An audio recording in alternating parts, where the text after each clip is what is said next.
your Storm Team 10 forecast on News 10.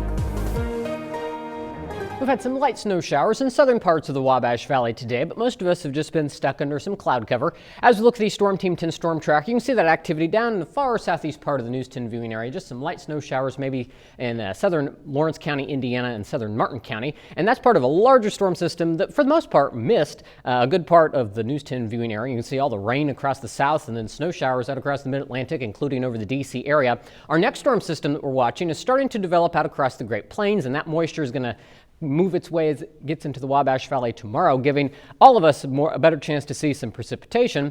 But depending on where you are, depends on which type you will get, because we're expecting a wintry mix of freezing rain, sleet, and snow all throughout the course of the day tomorrow. The best time frame is going to be tomorrow afternoon and through the evening hours. So tonight's going to be fine, and the morning commute should be fine tomorrow. It's on the way home where it could be a little more on the slick side, with areas along the north of Interstate 70 anticipating a wintry mix. And then if you're south of Interstate 70, this should mostly be a rain event for you. So the National Weather Service already has a winter weather advisory in place for counties along and north of Interstate 70. Again, that's where we're expecting the slickest of the road conditions. Farther to the south, this will mostly be a rain event.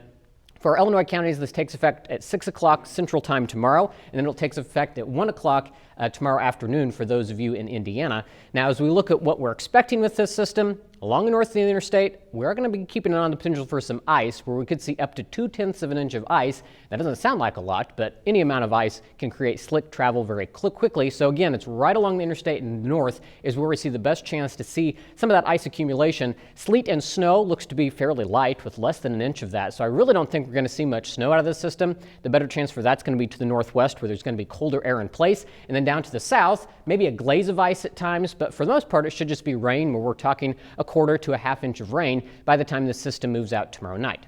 So futurecast, as we go through the rest of the night, we're going to have that cloud cover in place. And again, tomorrow morning we're fine. It's once we get into the afternoon that we start to see this moisture head our way. So by lunchtime, starting to see the best chance for any frozen precipitation to the north, rain to the south. I do think futurecast is underdoing how much of this will be mixed. Again, along the north of I-70s, where we have the best chance to see some of that sleet and freezing rain mixing in with this system.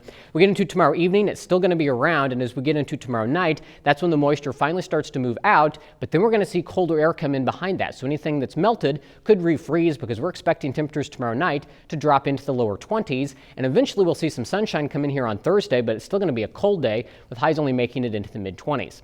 So for tonight, down to 29, cloudy with that cold breeze. And then for tomorrow, 34. So again, here in Terre Haute, temperatures are going to be really close to the freezing mark, which is why we could see that wintry mix. 23 tomorrow night, so turning colder as that system moves out. And as we look at the 7-day forecast, we try to warm up a little bit for Valentine's Day on Friday, but then another system brings more rain that could change to snow as we head into the weekend.